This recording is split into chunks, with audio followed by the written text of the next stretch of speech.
Lúcifer não é Satanás, a verdadeira origem do mal. O que a Bíblia diz? Quem é Lúcifer? O nome Lúcifer é frequentemente aplicado a Satanás, mas não há base bíblica para esta ideia. A palavra Lúcifer é a tradução em algumas Bíblias, ainda que não nas versões portuguesas mais comuns, da palavra hebraica Eliú em Isaías 14 versículo 12. Versões bem conhecidas como a Revista e Corrigida, a Revista e Atualizada, 1 e 2, e a linguagem de hoje traduzem esta palavra como estrela da manhã. Veja em Wikipédia, Lúcifer. A palavra Lúcifer é uma palavra do latim, idioma antigo, e significa portador da luz, lux ou lucis mais ferre. Quem traduziu a Bíblia para o latim foi Eusébio Sofrônio Jerônimo e essa tradução é conhecida como Vulgata Latina. Na Bíblia em latim, o substantivo Lúcifer aparece 6 vezes, a saber: 1. A palavra Lúcifer aparece em Jó 11 versículo 17, referindo-se ao amanhecer. 2. A palavra Lúcifer aparece em Jó 38 versículo 32, referindo-se a estrelas. 3. A palavra Lúcifer aparece em Salmos 110 versículo 3, na Nova Vulgata apenas, referindo-se ao amanhecer. 4. A palavra Lúcifer aparece em 2 Pedro 1 versículo 19, referindo-se, por incrível que pareça, a Jesus. 5. A palavra Lúcifer aparece em Isaías 14 versículo 12, referindo-se ao rei da Babilônia. Compare Isaías 14 versículo 12 com Isaías 14 versículo 4 ao 6. 6. A palavra Lúcifer aparece em Apocalipse 2 versículo 28.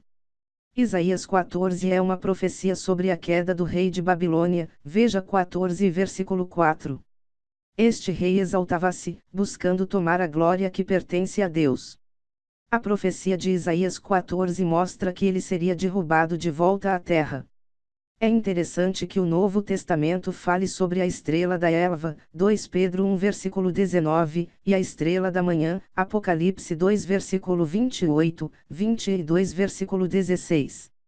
Em todas estas passagens, é claro que a estrela da manhã não é Satanás, ou qualquer outra criatura blasfema.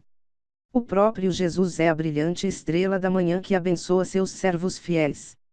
Então, por que o nome Lúcifer é frequentemente aplicado a Satanás? O uso partiu de uma interpretação errada de Isaías 14 versículo 12. Muitos comentaristas inseriram algo maior neste texto, vendo-o como uma explicação da origem de Satanás. Certamente há razão para acreditar que o diabo foi um dos anjos, Jó 1 versículo 6, que ele tem estado em rebelião contra Deus desde antes da criação da terra, 1 João 3 versículo 8, veja Gênesis 3, e que vários anjos seguiram sua desobediência e serão castigados eternamente, Judas 6. O que o rei de Babilônia fez foi o mesmo tipo de pecado, desafiar a autoridade do rei dos reis. Neste sentido, podemos pensar em Lúcifer como um filho ou discípulo de Satanás, veja João 8 versículo 44, mas a profecia de Isaías 14 versículo 12 não está falando especificamente do diabo. Esta é uma lição permanente para nós de Isaías 14.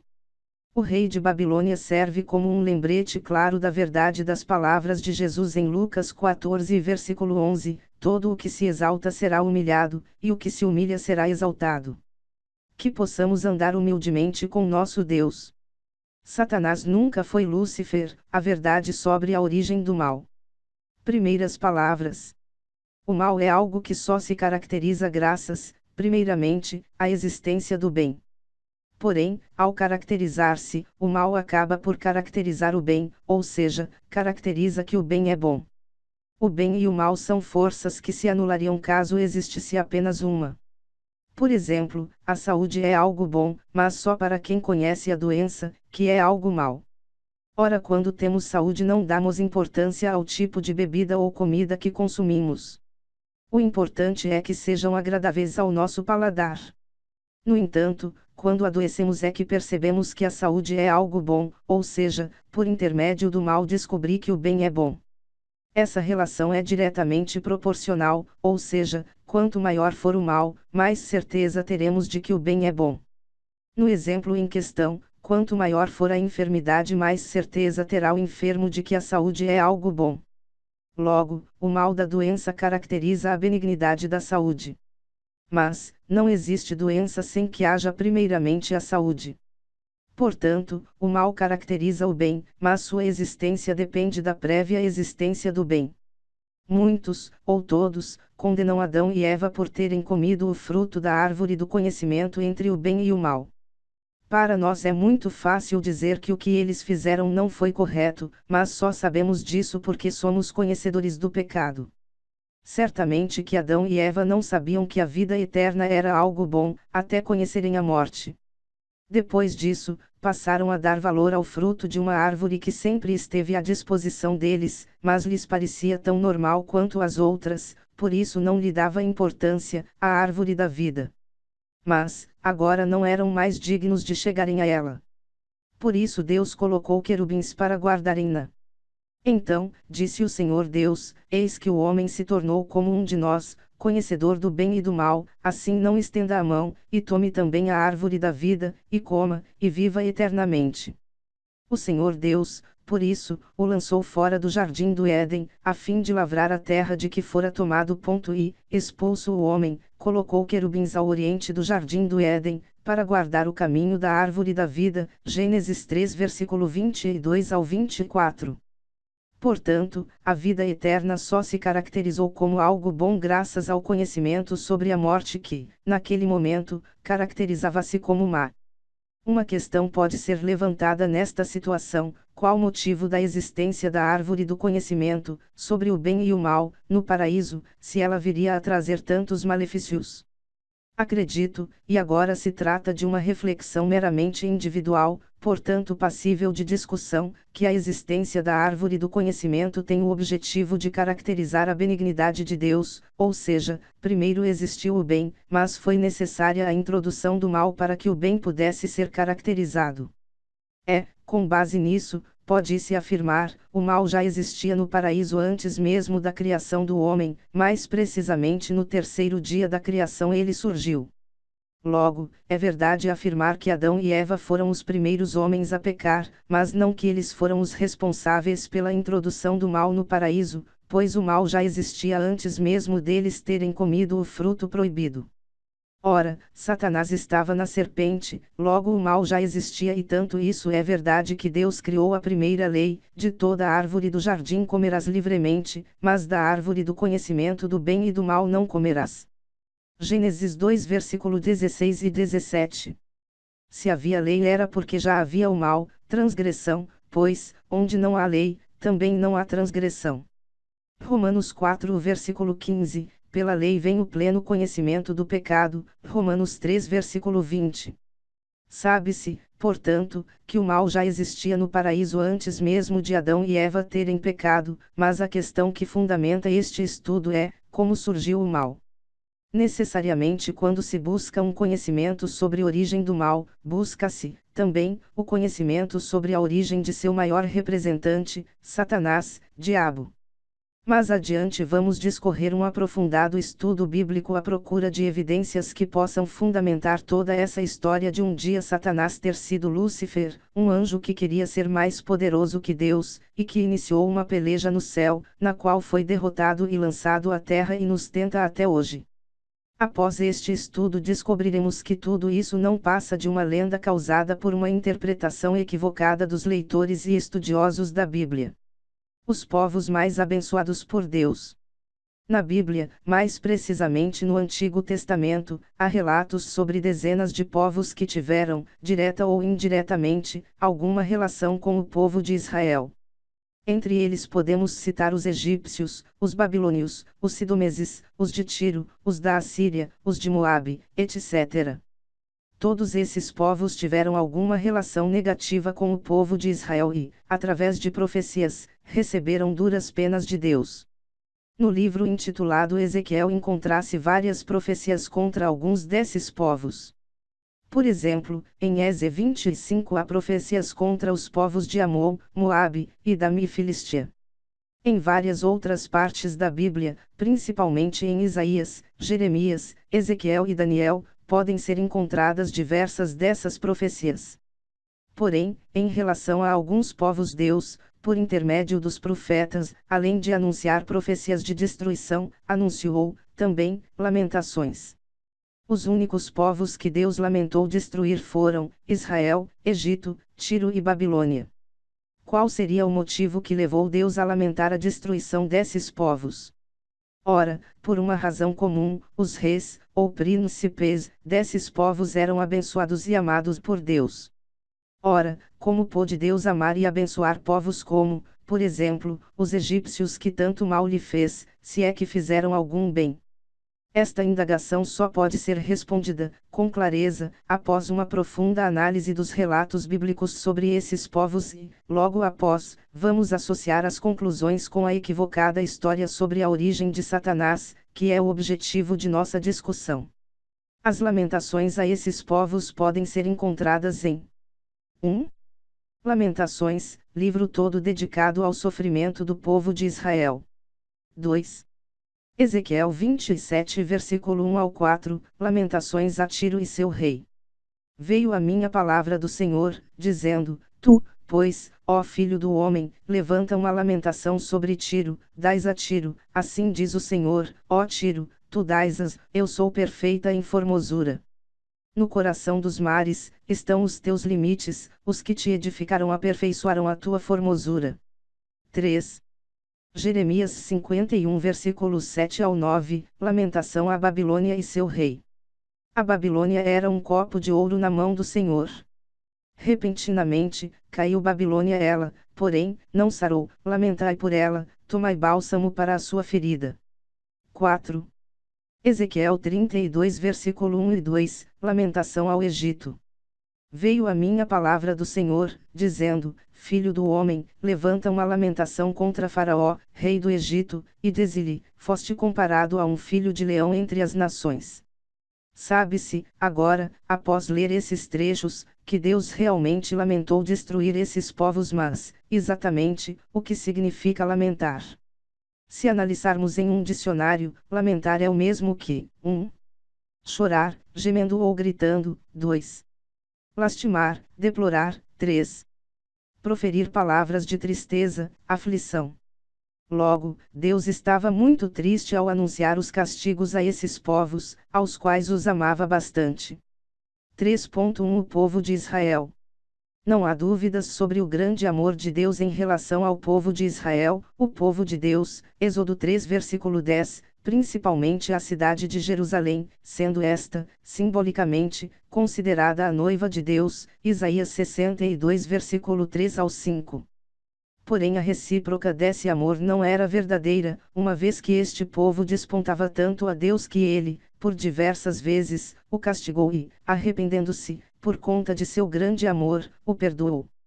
Então, enviou o Senhor a peste a Israel, desde a manhã até o tempo que determinou, e, de Dan até Berseba, morreram 70.000 homens do povo. Estendendo, pois, o anjo do Senhor a mão sobre Jerusalém, para a destruir, arrependeu-se o Senhor do mal e disse ao anjo que fazia a destruição entre o povo, basta, retira a mão. 2 Samuel 24 versículo 15 e 16. Assim diz o Senhor, Deus de Israel, se permaneceres nesta terra, então, vos edificarei e não vos derribarei, porque estou arrependido do mal que vos tenho feito. Jeremias 42 versículo 9 ao 11. Talvez o período de domínio da Babilônia sobre Israel tenha sido o maior castigo de Deus para com o seu povo.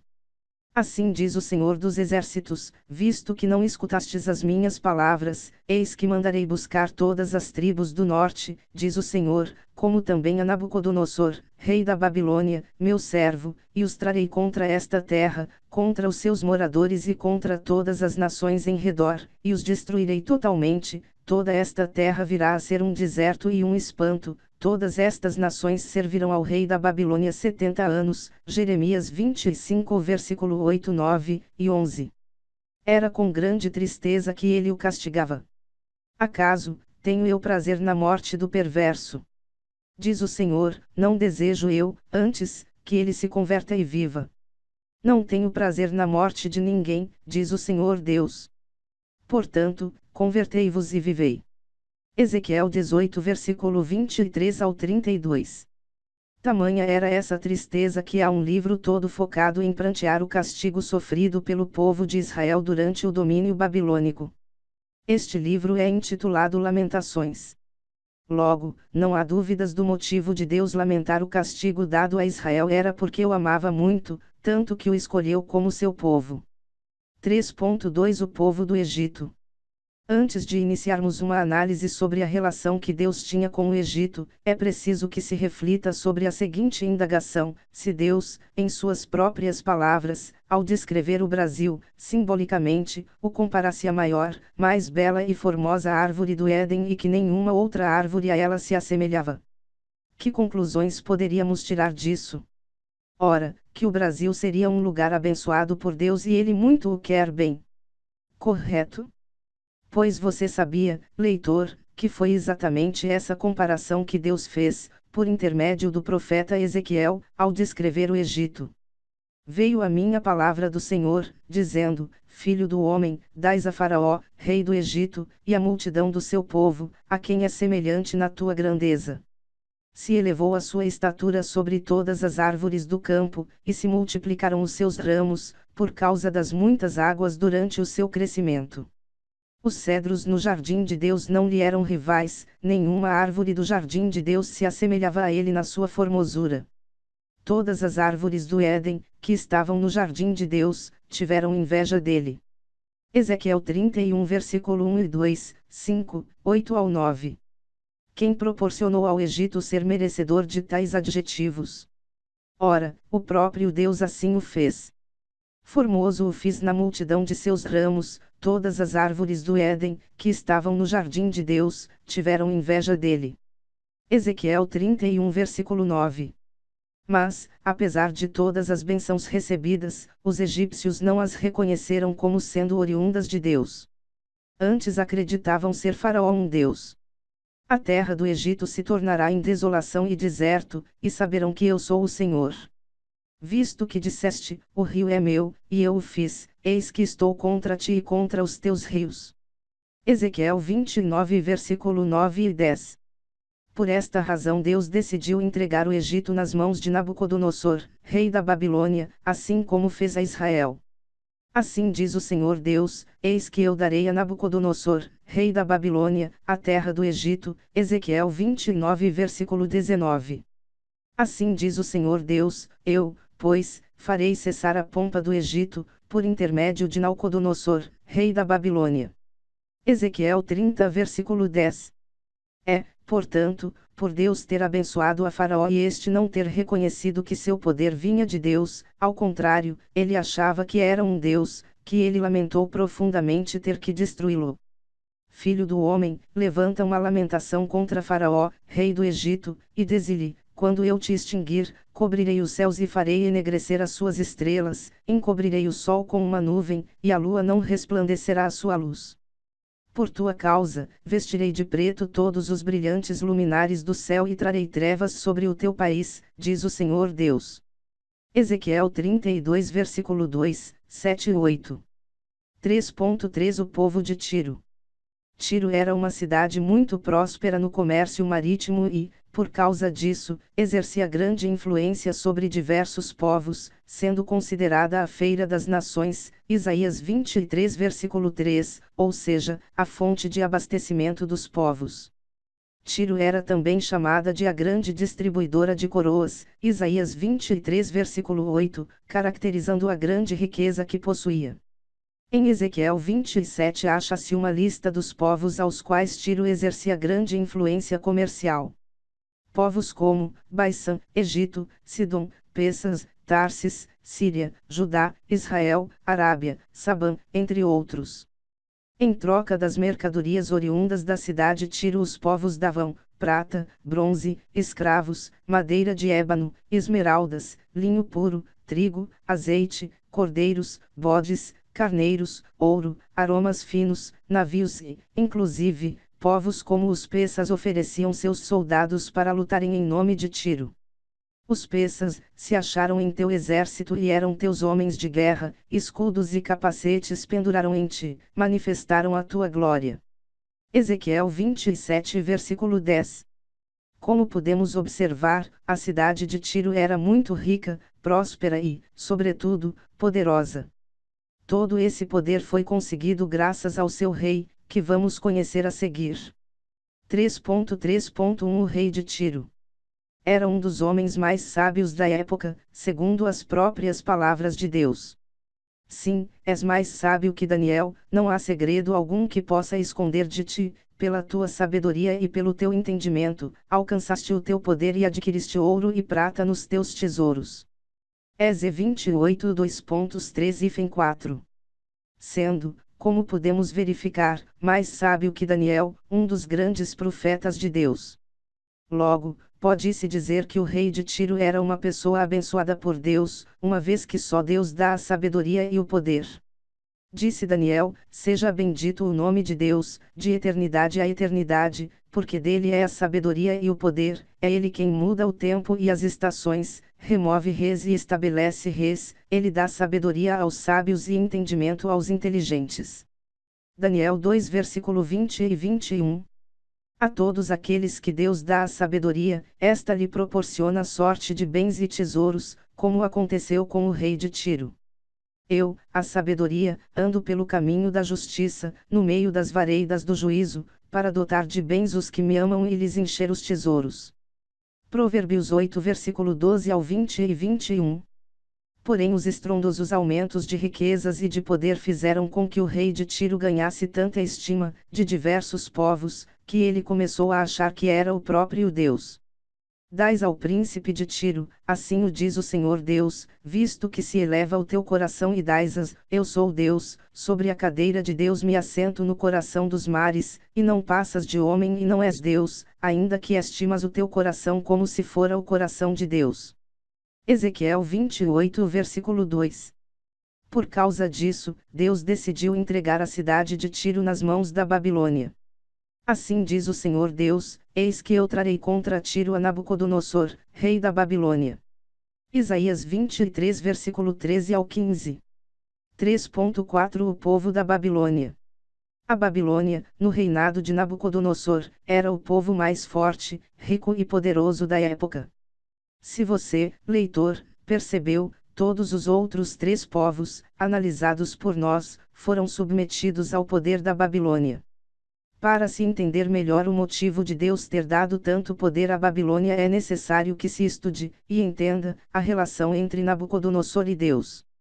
3.4.1 O rei da Babilônia. Não existiu um rei, não judeu, tão abençoado por Deus quanto o rei Nabucodonosor, e isso pode ser claramente observado na forma como o próprio Deus se referia a ele.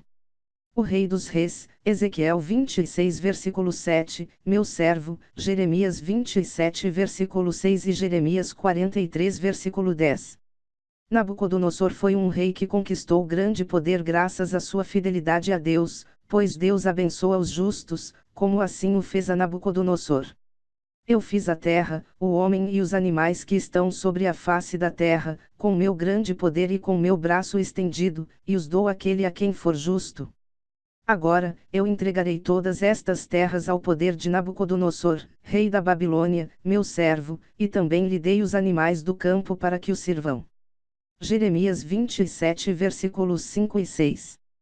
Por ter sido considerado, por Deus, uma pessoa justa é que Nabucodonosor teve a honra de receber aqueles dois adjetivos da própria boca de Deus. O rei Nabucodonosor era fiel a Deus, ao qual o reconhecia como o Deus dos deuses e o Senhor dos reis, Daniel 2 versículo 46 e 47, e bendizia o seu nome. Eu, Nabucodonosor, levantei os olhos ao céu, e bendisse o Altíssimo, louvo, exalço e glorifico ao Rei do céu, porque todas as suas obras são verdadeiras, e os seus caminhos, justos. Daniel 4 versículo 34 ao 37. Deus abençoava tanto a Nabucodonosor que, durante o cativeiro, ordenou que o seu povo prestasse obediência ao rei da Babilônia, punindo com a morte quem assim o não fizesse. Jeremias 27 versículo 11 ao 14. Portanto, não há dúvidas que a Babilônia era uma grande nação abençoada por Deus por causa de seu rei. O reflexo do caráter e obediência de Nabucodonosor pode ser visto no poder e nas glórias alcançadas pela Babilônia. Fortalecerei os braços do rei da Babilônia e lhe porei na mão a minha espada. Ezequiel 30 versículo 24. Saberão que eu sou o Senhor, quando eu passe a minha espada nas mãos do rei da Babilônia. Ezequiel 30 versículo 25. A Babilônia era um copo de ouro na mão do Senhor. Jeremias 51 versículo 7. Tu, Babilônia, irás o meu martelo e minhas armas de guerra, por meio de ti destruireis. Jeremias 51 versículo 20.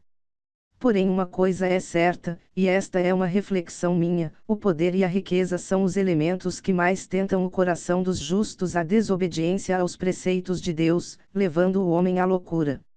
Foi exatamente isso o que aconteceu a Nabucodonosor. Depois de tanto poder e riqueza, ele começou a se desviar dos caminhos de Deus. A gota d'água foi quando ele fez uma imagem de ouro de outro Deus, e obrigou que todos a adorassem. O rei Nabucodonosor fez uma imagem de ouro. Levantou-a no campo de Dura, na província da Babilônia.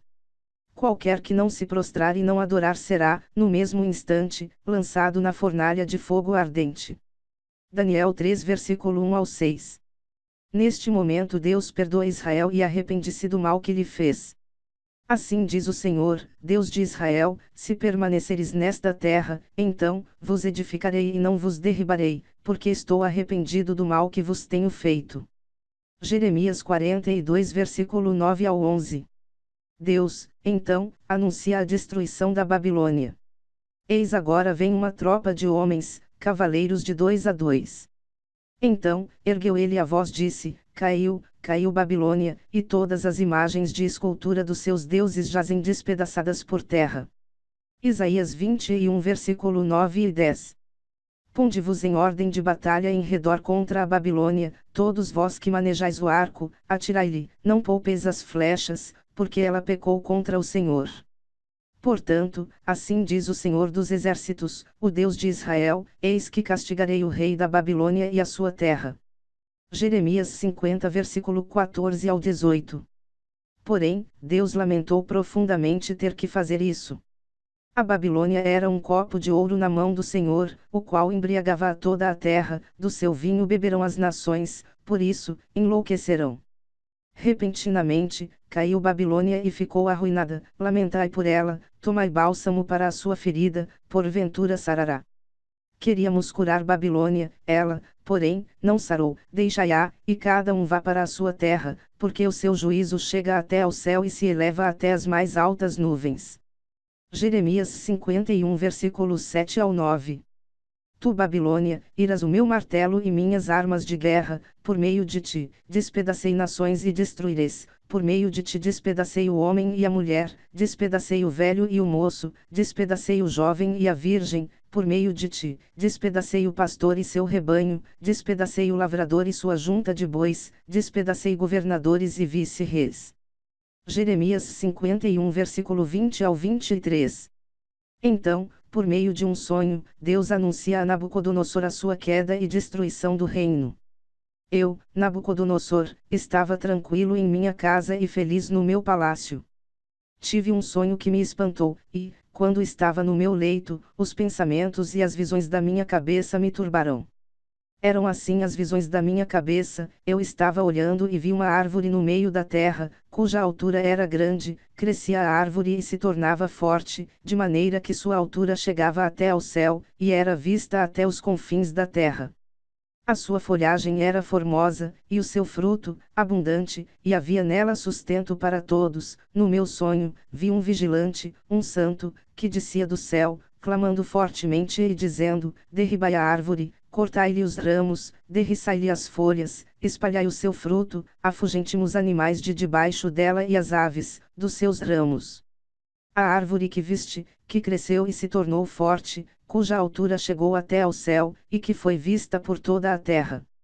És tu, ó Rei, que cresceste e vieste a ser forte, a tua grandeza cresceu e chega até ao céu, e o teu domínio, até a extremidade da terra.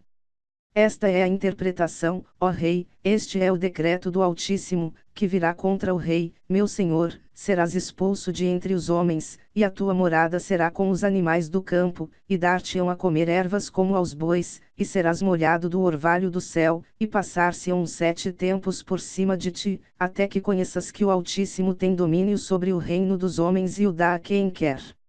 Daniel 4 versículo 4 e 5, 10 ao 14, 20, 22, 24 e 25. Em Daniel 4 versículo 33 e 34, 37 encontra-se, em detalhes, como aconteceu a queda de Nabucodonosor. Analisando-se esse trecho percebe-se que Nabucodonosor foi humilhado por Deus, mas, apesar de toda a desgraça que lhe foi imposta, ele arrependeu-se de tudo o que tinha feito de mal aos olhos do Senhor e o glorificou. No mesmo instante, se cumpriu a palavra sobre Nabucodonosor, e foi expulso de entre os homens e passou a comer ervas como os bois, o seu corpo foi molhado com o orvalho do céu, até que lhe cresceram os cabelos como as penas da águia, e as suas unhas, como as das aves. Mas, no fim daqueles dias eu, Nabucodonosor, levantei os olhos ao céu, tornou-me a vir o entendimento, e eu bendisse o Altíssimo, e louvei, e glorifiquei ao que vive para sempre, cujo domínio é sempiterno, e cujo reino é de geração em geração. Agora, pois, eu, Nabucodonosor, louvo, exalço e glorifico ao Rei do céu, porque todas as suas obras são verdadeiras, e os seus caminhos, justos, e pode humilhar aos que andam na soberba. Daniel 4 versículo 33 e 34, 37. Com isso terminamos nossa análise sobre os povos mais abençoados por Deus e, partindo desse conhecimento, vamos descobrir quão equivocada é a interpretação bíblica que os grandes estudiosos fazem sobre a origem de Satanás, maquiando-o como tendo sido um anjo de Deus. 4. Os supostos fundamentos para a origem de Satanás. Como já foi dito, no início dessa discussão, os supostos fundamentos para sustentar a teoria de que Satanás era um anjo, chamado Lúcifer, são encontrados em 3 livros bíblicos, aos quais vamos analisar agora. 4.1 Ezequiel, capítulo 28 e versos de 13 a 17. Estavas no Éden, jardim de Deus, de todas as pedras preciosas te cobrias, o sárdio, o topázio, o diamante, o berilo, o ônix, o jaspe, a safira, o carbúnculo e a esmeralda, de ouro se te fizeram os engastes e os ornamentos, no dia em que foste criado, foram eles preparados. Tu iras querubim da guarda ungido, e te estabeleci, permanecias no monte santo de Deus, no brilho das pedras andavas. Perfeito irás nos teus caminhos, desde o dia em que foste criado até que se achou iniquidade em ti. Na multiplicação do teu comércio, se encheu teu interior de violência, e pecaste, pelo que te lancei, profanado, fora do monte santo de Deus e te farei perecer, ó querubim da guarda, em meio ao brilho das pedras. Elevou-se o teu coração por causa da tua formosura, corrompeste a tua sabedoria por causa do teu resplendor, lancei-te por terra, diante dos reis te pus, para que te contemplem. Acreditasse que esse trecho seja sobre a origem de Satanás porque se pode encontrar fortes evidências, como as que estão destacadas em negrito no texto. A Bíblia é um poderoso instrumento que deve ser utilizado para o estudo, e não apenas para uma leitura solta e vazia. Estudar a Bíblia, acredito, é analisá-la cuidadosamente, sem pressa, observando todo o contexto histórico de cada verso e ligando os fatos ocorridos ao motivo de tais palavras terem sido escritas. É por falta dessa análise contextual que muitas pessoas se convencem ser esse trecho direcionado à figura de Satanás. A partir de agora vai ser exigida a compreensão de toda a análise histórica feita no capítulo anterior. Este trecho, na verdade, corresponde a um trecho de uma lamentação que Deus levanta ao rei de Tiro. Não é difícil constatar isso, basta ler os 2 versos anteriores. Veio a mim a palavra do Senhor, dizendo: Filho do homem, levanta uma lamentação contra o rei de Tiro e diz-lhe: Assim diz o Senhor Deus, tu és o sinete da perfeição, cheio de sabedoria e formosura. Ezequiel 28 versículo 11 e 12. Reflita agora, leitor, e me responda: quem é, segundo as próprias palavras de Deus, nesse contexto, o sinete da perfeição, cheio de sabedoria e formosura? Satanás. Torna-se difícil, e ilógico, acreditar que todos esses adjetivos sejam destinados ao rei de Tiro. Mas, só para quem deixou passar, desapercebidamente, todo o contexto histórico que circunda o motivo de tais palavras terem sido proferidas, ou seja, todo o relato desse trecho é direcionado ao rei de Tiro pelos motivos aos quais debatemos quando analisamos a história bíblica da cidade de Tiro. Quando Deus diz, tu iras querubim e estavas no Éden, jardim de Deus, é evidente que há aqui o mesmo recurso de comparação simbólica utilizada por ele para descrever o Egito. Da mesma forma, como vimos, que Deus compara Faraó e o Egito à mais bela e formosa árvore do Éden, mais bela inclusive que a árvore da vida, ele compara simbolicamente o rei de Tiro ao mais sábio e formoso querubim do Éden. Veja, agora, como o restante da análise do texto se encaixa com harmonia. Quando Deus diz, perfeito irás nos teus caminhos, fica claro que é sobre o motivo pelo qual Deus concedeu tanto poder e riqueza ao rei de Tiro, pois toda e qualquer autoridade, como de um rei por exemplo, provém de Deus. Porque não há autoridade que não proceda de Deus, as autoridades foram por ele instituídas. Romanos 13 versículo 1. E essa autoridade Deus concede aos que forem justos aos seus olhos. Eu fiz a terra, o homem e os animais que estão sobre a face da terra, com meu grande poder e com meu braço estendido, e os dou àquele a quem for justo. Jeremias 27 versículo 5. 2. Quando Deus diz, elevou-se o teu coração por causa da tua formosura, é evidente que sobre a loucura do rei de Tiro em acreditar que era o próprio Deus. Dais ao príncipe de Tiro, assim o diz o Senhor Deus, visto que se eleva o teu coração e dais-as, eu sou Deus, sobre a cadeira de Deus me assento. Ezequiel 28 versículo 2. Logo, o querubim, o anjo da guarda ungido, ao qual esse trecho, em análise, se refere é, na verdade, o rei de Tiro e não Satanás. Não há sentido em se afirmar que esse trecho está se referindo à figura de Satanás, porque não há fundamentação alguma, não há contexto histórico algum, em toda a Bíblia, que possa ser usado como ponte para essa afirmação, ou seja, com base em que se pode dizer que esse querubim é Satanás. De onde vem a fundamentação? O substantivo Lúcifer ocorre 6 vezes na Vulgata, versão latina da Bíblia, e uma vez em algumas traduções da Bíblia em língua portuguesa. Lúcifer se refere literalmente à estrela da manhã ou estrela de alva, à luz da manhã, e à aurora e ao rei da Babilônia, ao sumo sacerdote Simão, filho de Ounias, à glória de Deus, ou a Jesus Cristo. Jesus Cristo, no livro de Apocalipse, 22 versículo 16, se autodenomina resplandecente estrela da manhã, o que é diferenciado quando o termo é usado separadamente estrela da manhã como poder sobre nações. Apocalipse 2 versículo 28 e 26, Isaías 14 versículo 12. Por exemplo, tradução brasileira da Bíblia. E temos, muito firme, a palavra dos profetas, a qual bem fazes em estar atentos, como a uma luz que alumia em lugar escuro, até que o dia amanheça, e a estrela da alva apareça em vossos corações. 2 Pedro 1 versículo 19 tradução Almeida Fiel. Este mesmo trecho em latim, na Vulgata é: E habemus firmiorem propheticum sermonem cui bene facitis adtendentes quae sai lucernae lucente incaliginoso loco donec dies in luces catelus afaroriatur in cordibus vestris 2 Pedro 1 versículo 19. Como Pedro ele deseja que Lúcifer cresça nos corações dos crentes. É por esta razão que é possível encontrar pessoas com nome Lúcifer entre os primeiros cristãos, sendo o exemplo mais famoso São Lúcifer, bispo de Sardenha, onde existe a única igreja a São Lúcifer conhecida. 4.2 Apocalipse, capítulo 12 e versos do 7 ao 9. Houve peleja no céu. Miguel e os seus anjos pelejaram contra o dragão. Também pelejaram o dragão e seus anjos. Todavia, não prevaleceram, nem mais se achou no céu lugar deles.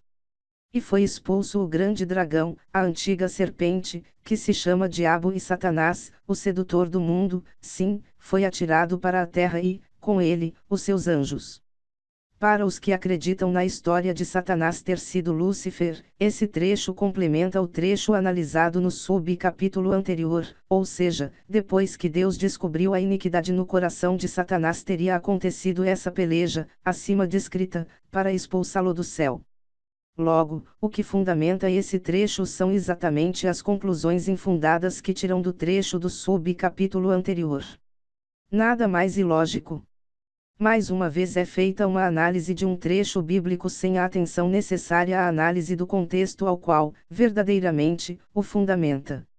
O ponto a ser considerado, neste caso, é, sim, esteja a peleja é no céu e contra Satanás, porém, ela ainda não aconteceu.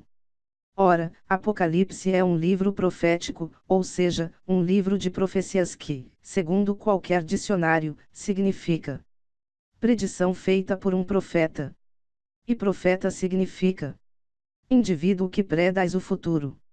Há algum cabimento o fato de um profeta fazer profecias de coisas já ocorridas? O próprio apóstolo João, escritor do Apocalipse, diz o propósito do livro: mostrar aos seus servos as coisas que em breve devem acontecer. Apocalipse 1 versículo 1. Logo, serão relatadas coisas que ainda irão acontecer e não fatos já ocorridos. Não há sentido em se profetizar o passado, neste caso, o termo mais adequado seria relembrar ou rever e não profetizar. Se essa peleja realmente aconteceu no princípio, porque absolutamente nada é relatado em Gênesis. Principalmente quando a serpente, Satanás, faz o homem transgredir no paraíso. Nenhum indício de peleja alguma, nada. A peleja descrita acontecerá quando houver se cumprido a profecia sobre a mulher e o dragão, Apocalipse 12 versículo 1 ao 6. Em resumo, o que realmente acontecerá, segundo a Bíblia nesta análise não houve qualquer preocupação em se discutir o significado da simbologia acerca da mulher, apenas relatar o fato. A mulher está grávida e a ponto de dar à luz, porém, o dragão quer devorar o filho dela, que é Jesus. No entanto, ao nascer, o filho da mulher é arrebatado para o céu. Como o objetivo do dragão é matá-lo, ele sobe ao céu para tentar concretizar esse objetivo e lá, aí sim, ocorrerá essa peleja. Tanto isso é verdade que, quando o dragão é expulso do céu ele volta para perseguir a mulher. Logo, para que haja tal peleja, é preciso que se concretize a profecia a respeito da mulher grávida, ou seja, é preciso que exista essa mulher grávida. Segundo a teoria, a rebelião de Lúcifer aconteceu no céu ainda antes da criação, ou seja, antes mesmo que Deus tivesse criado o homem, o mar, os animais, enfim, todas as coisas.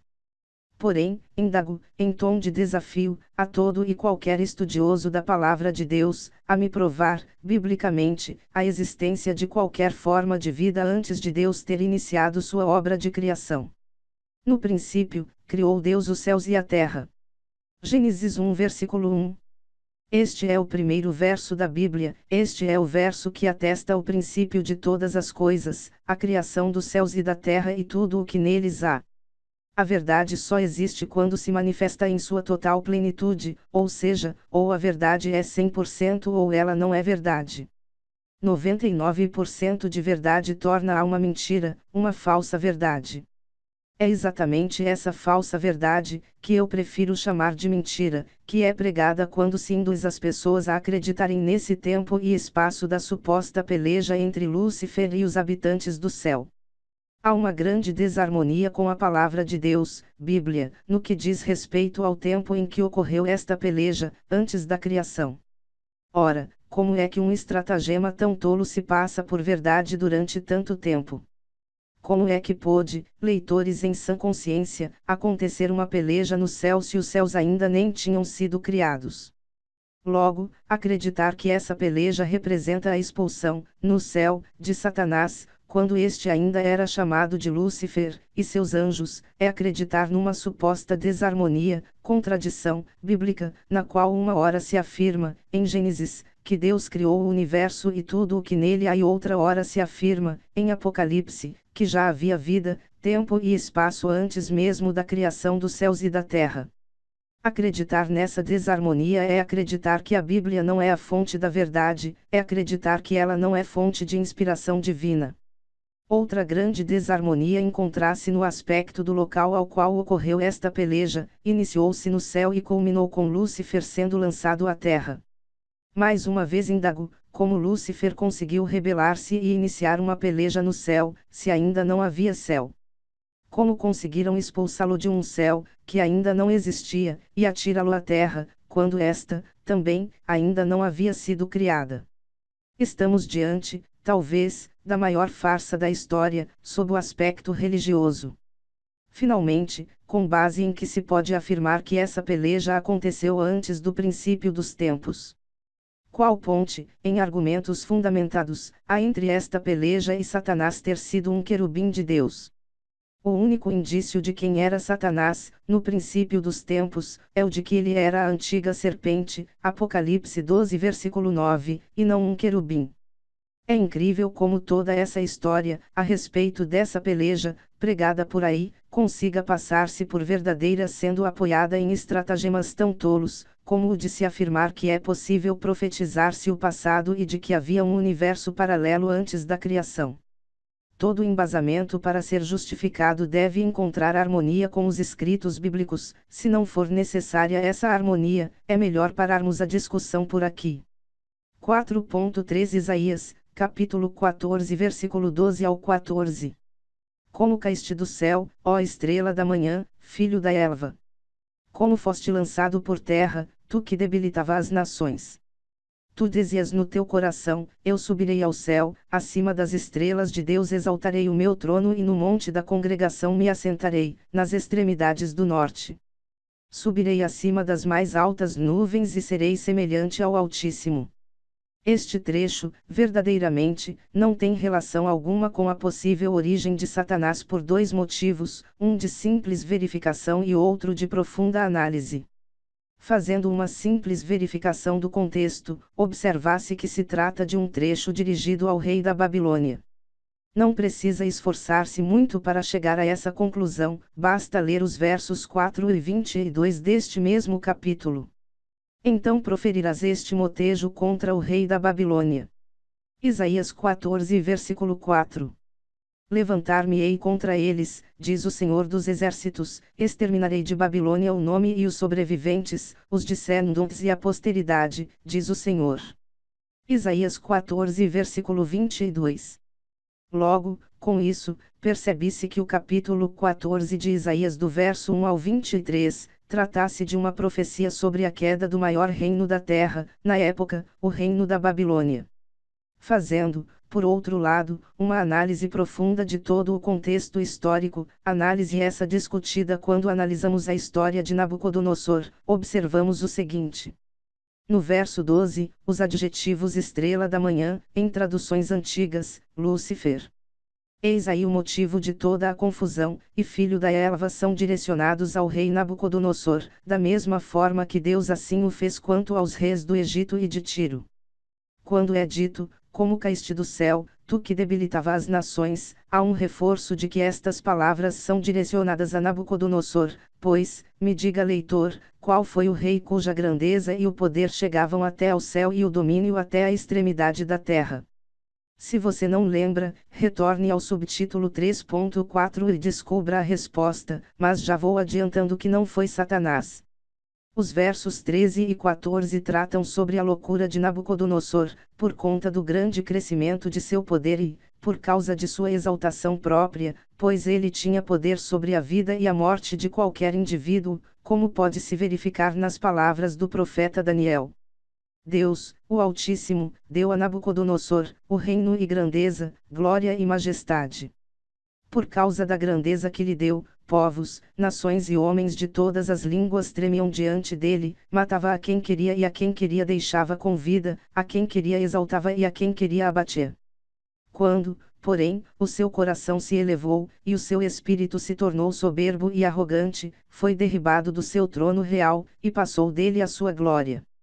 Daniel 5 versículo 18 ao 20.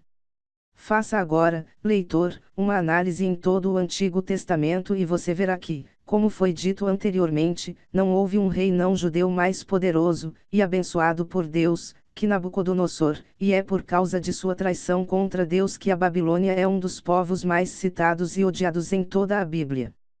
Portanto, o Lúcifer ao qual se refere a Bíblia, em traduções mais antigas, nada mais é que o rei Nabucodonosor. Que Satanás possa ter exercido alguma influência sobre ele é uma hipótese até aceitável, mas chegar-se ao cúmulo de dizer que esta profecia de Isaías sobre a queda da Babilônia corresponde à expulsão de Satanás do paraíso é de uma malignidade sem tamanho, pois não há qualquer embasamento bíblico para justificá-la.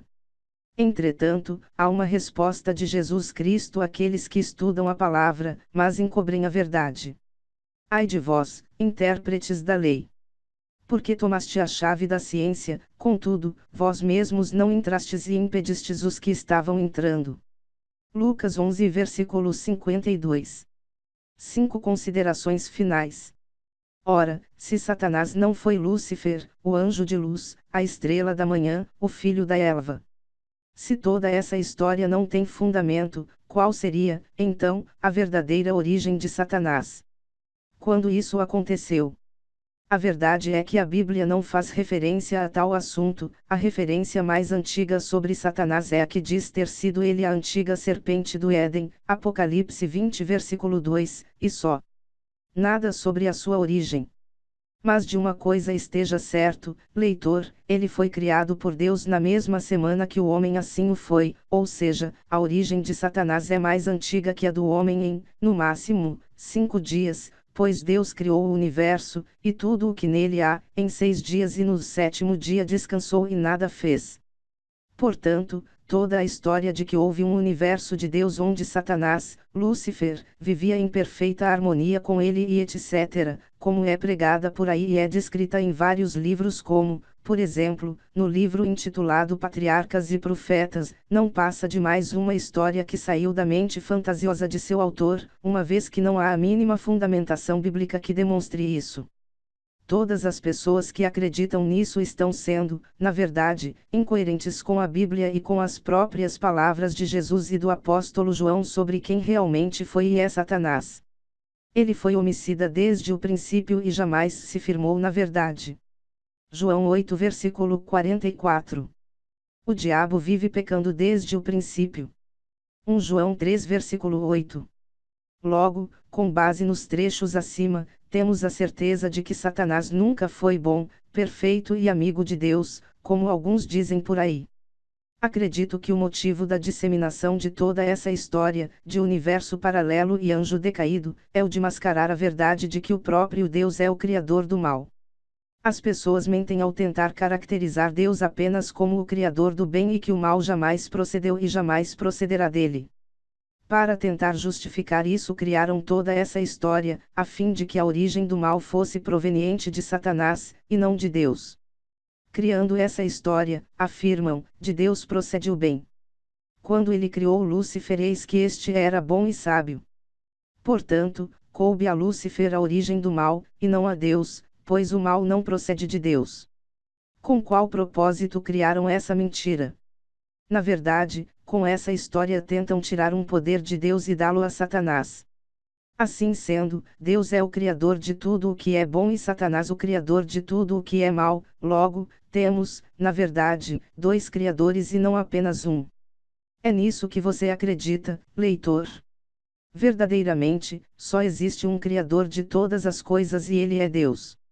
Foi ele quem criou o bem e foi ele, também, quem criou o mal e as trevas. Deus criou Satanás do jeito que ele é e sempre foi, sem essa fantasia de anjo do bem.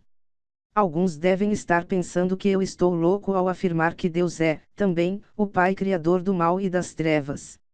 Entretanto, não pensem que sou tão inteligente assim, não me deem este crédito todo, pois ele não saiu de minha cabeça, mas da Bíblia, a inegável fonte da verdadeira verdade. Eu sou o Senhor, e não há outro. Para que se saiba, até ao nascer do sol e até o poente, que além de mim não há outro, eu sou o Senhor e não há outro. Eu formo a luz e crio as trevas, faço a paz e crio o mal, eu, o Senhor, faço todas estas coisas. Isaías 45 versículos 5 ao 7. Acredito, entretanto, que a origem de Satanás tenha ocorrido no terceiro dia da criação, ou seja, no dia da criação da árvore do conhecimento do bem e do mal, pois é neste momento que o mal é criado e, acredito também, seu maior representante, pois acho pouco provável ter havido o mal sem que houvesse Satanás, uma vez que ele é o mal propriamente dito. Ele é a criação e não o Criador, ou seja, ele é o mal e não o Criador do mal. O Criador é único, Deus.